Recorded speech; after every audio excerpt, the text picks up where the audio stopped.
Mr. Speaker, thank you very much.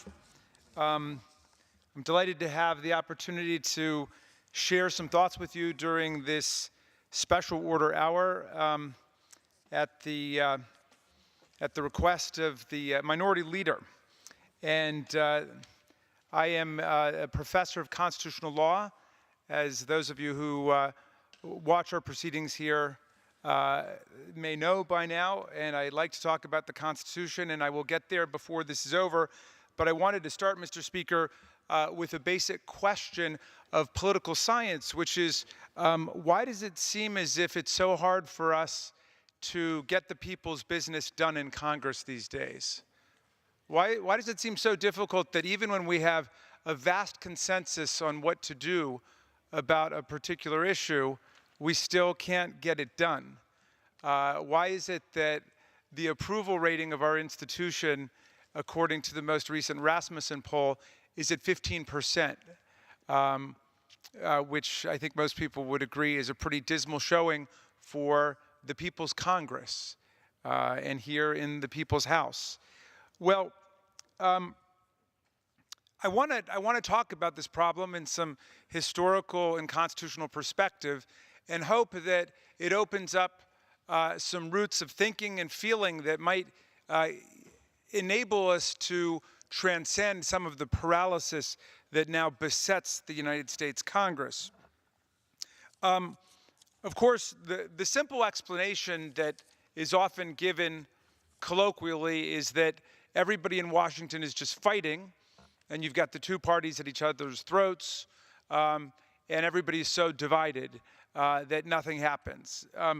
And this explanation, although it turns out to be wrong, of course has a long lineage to it. In fact, the founders wrote very widely at the time our Constitution was adopted about the problem of faction.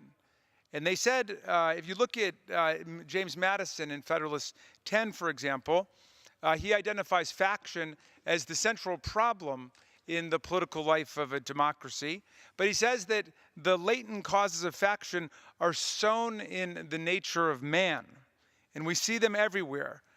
Madison cites a zeal for different opinions concerning religion, concerning government, and many other points, as well as speculation as of practice.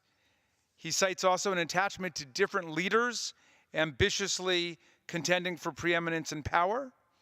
And he invokes the human passions that have divided mankind into parties, inflaming them with mutual animosity.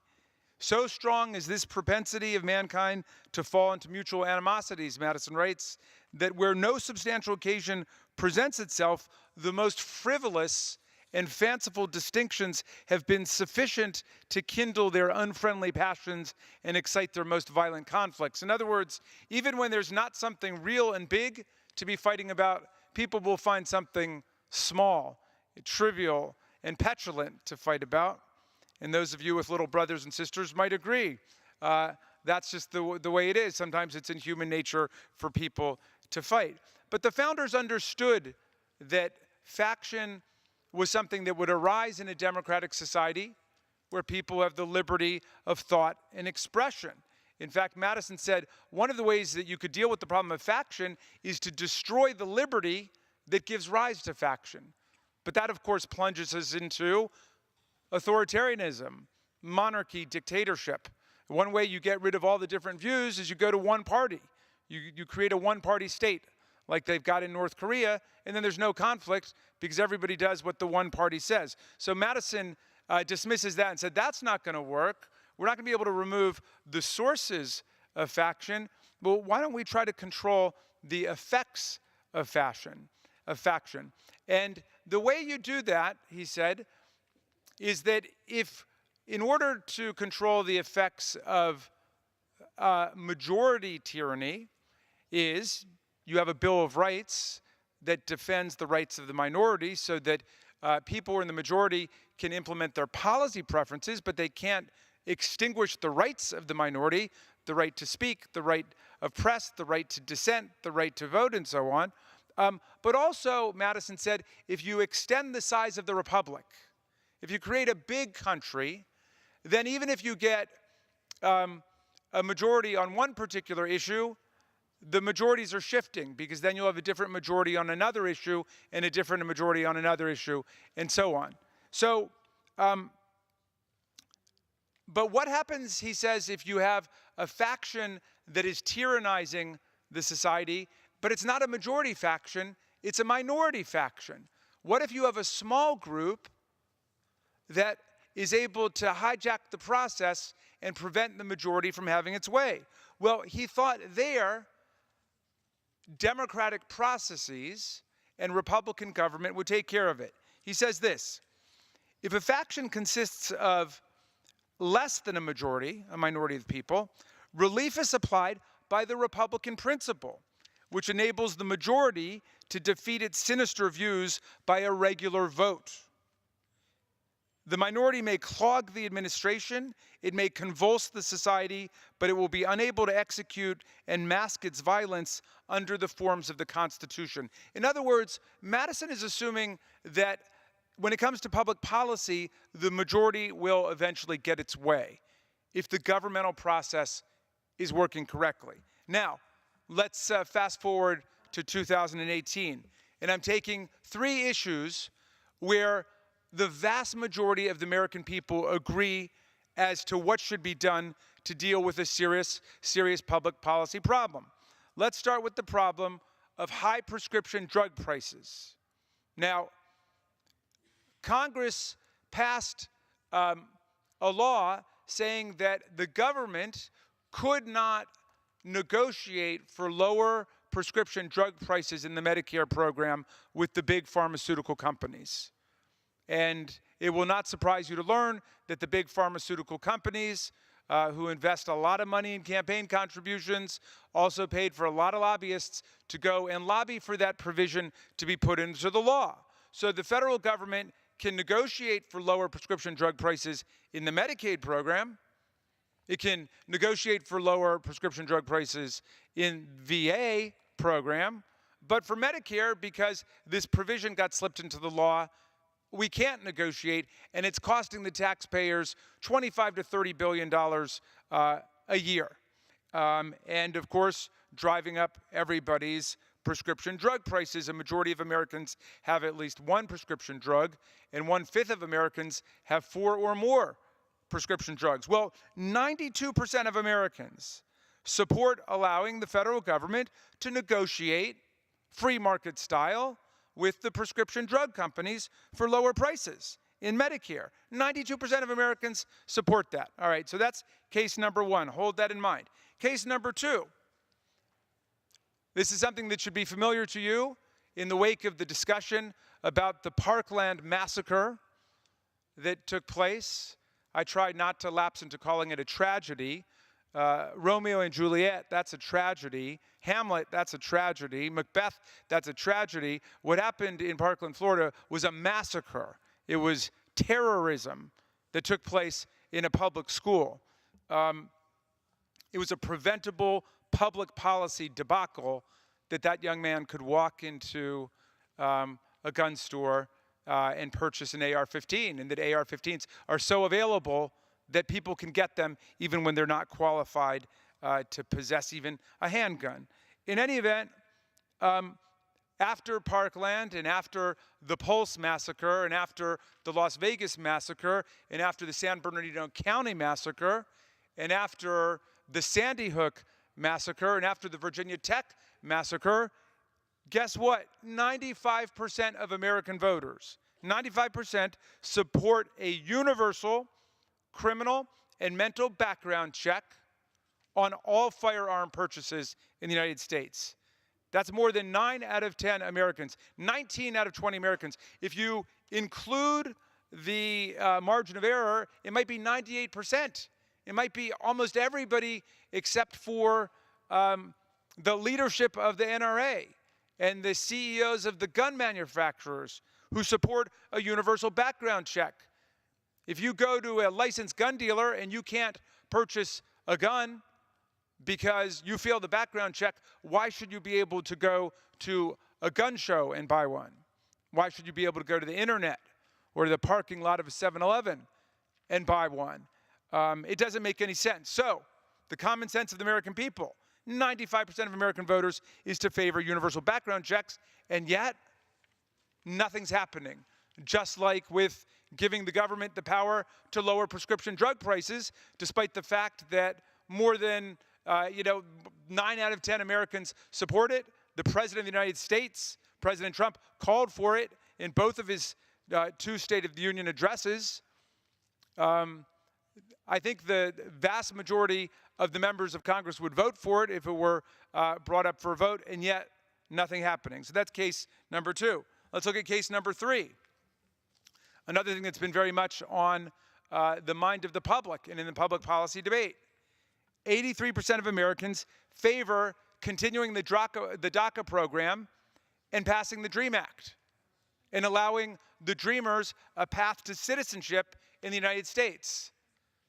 These, of course, are 800,000 young people who were brought to America with their families when they were kids, grew up here, know this as their country, are in the armed services, are working here, are in school. And we have 83% of the American people who say, quite logically, exercising their common sense, let's create a pathway for those people, if they're in school, if they're working, if they're in the armed services, to stay here and to become American citizens. And yet, again, nothing happening in Congress. Okay? Now, why not? What is it that's going on? So we go back to the problem of faction. Obviously, people are going to have different views. That's the oxygen of democracy. There's nothing wrong with that. We're not ashamed of that. We have different political parties here. Much better to have 2 parties or more than that than to have one party, a one-party system. You know, Thomas Jefferson, in his first inaugural address, said, "We are all Republicans, we are all Federalists."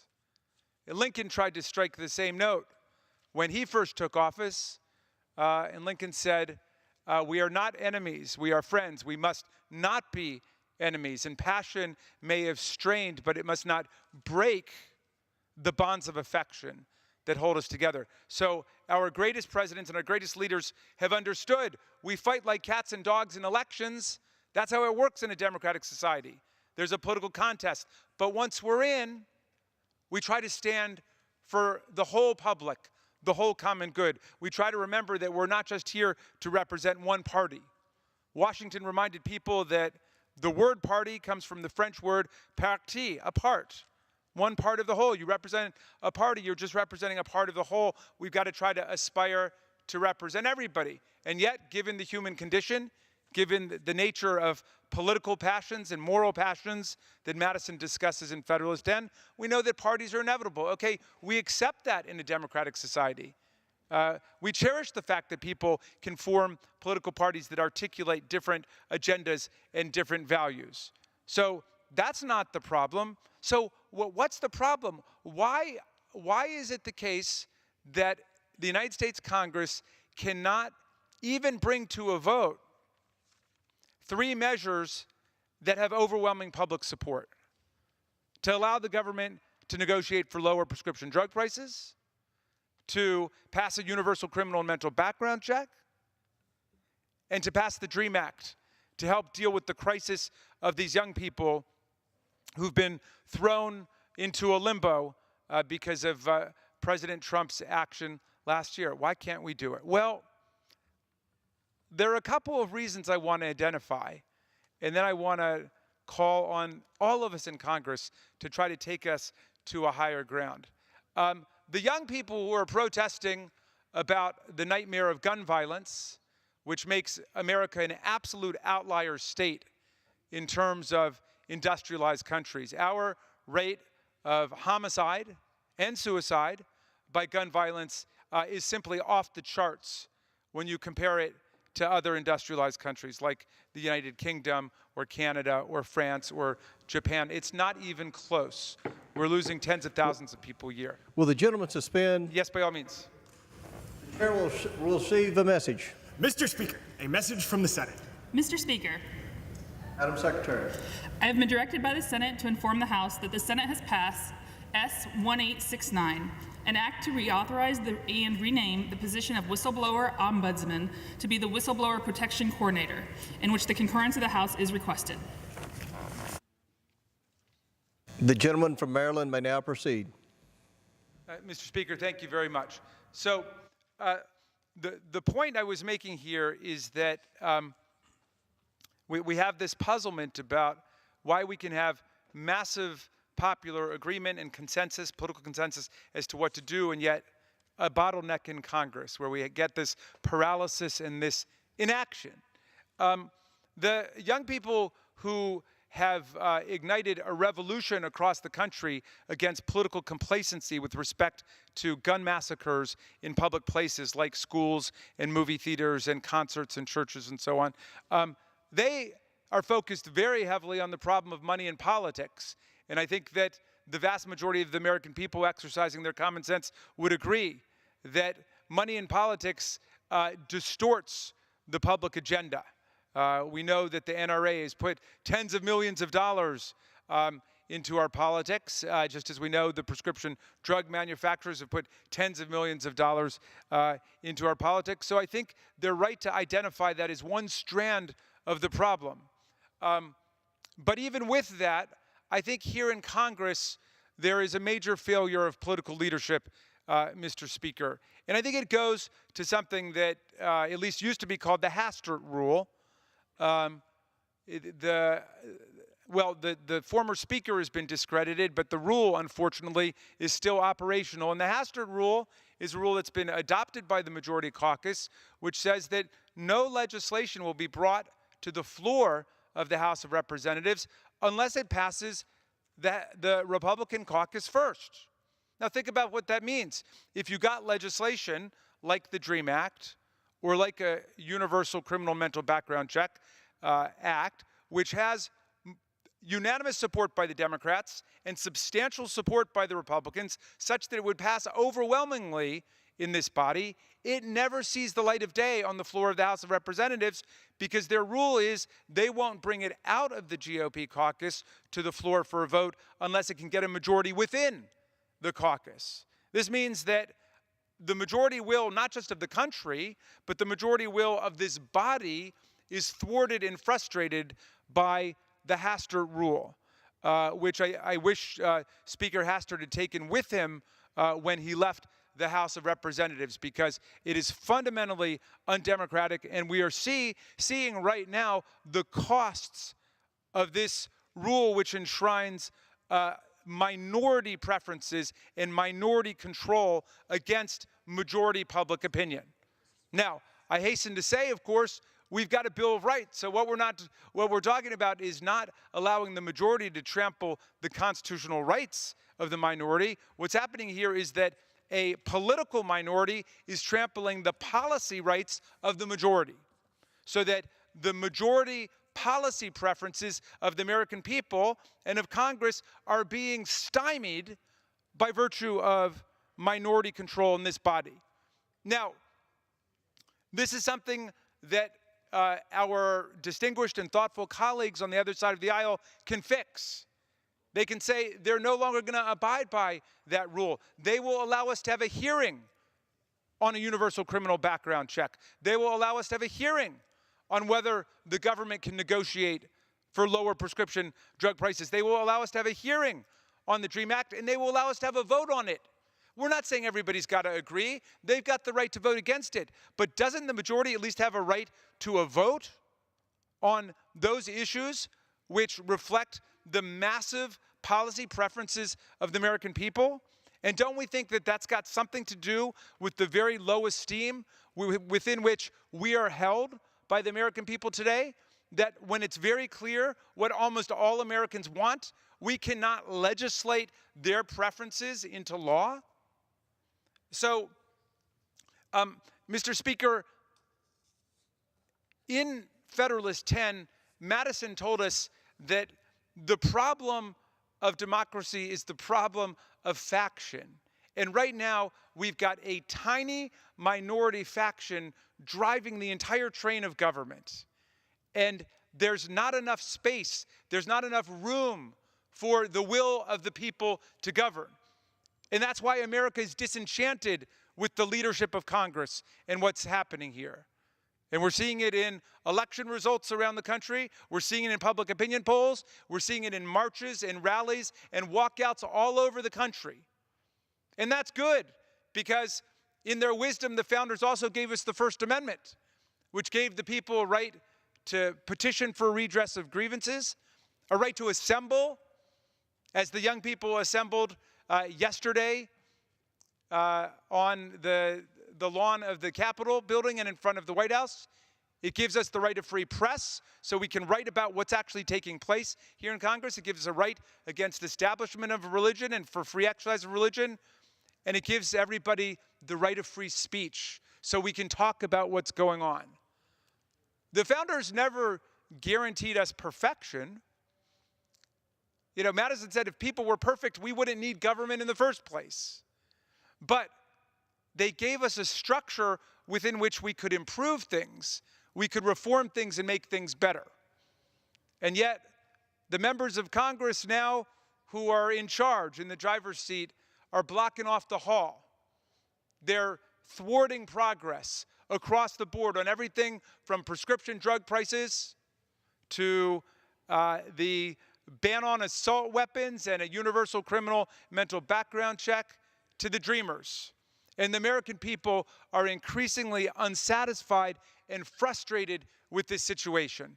So I come back finally to the responsibility of each one of us who's been entrusted with the high honor and responsibility of coming to Congress. You know, the original Democratic philosophers distinguished between sovereignty and government. Government are just the people who go to do the job. Sovereignty belongs always with the people, we the people. And that's why the right of free speech and protest and assembly are so critical. That's where the people come together and tell us what they want, and the right to come to the town meetings and to call us up and email us and so on. But we've got a high responsibility. Those of us who aspire and attain to public office are nothing but the servants of the people. There are no kings here. There are no queens here. There are no titles of nobility in the United States of America. It's in the Constitution. We have no slaves here. We have no serfs here. Just equal citizens, all of us. And those of us who get into public office are acting as the servants of those people we are sent here to represent. And our people want us to get past all of the procedural obstacles and chokeholds that have been put up here at the behest of big money and big special interests, and they want us to get a job done.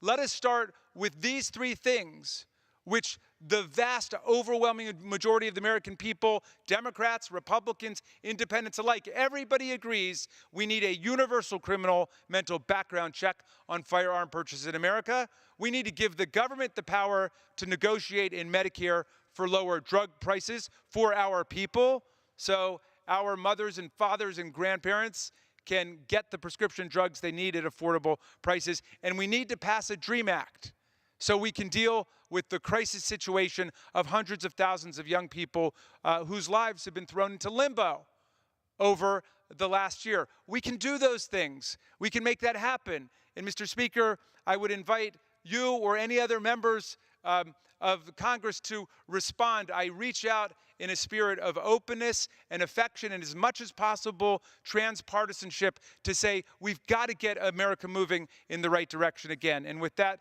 Mr. Speaker, I happily yield back to you. The gentleman yields back.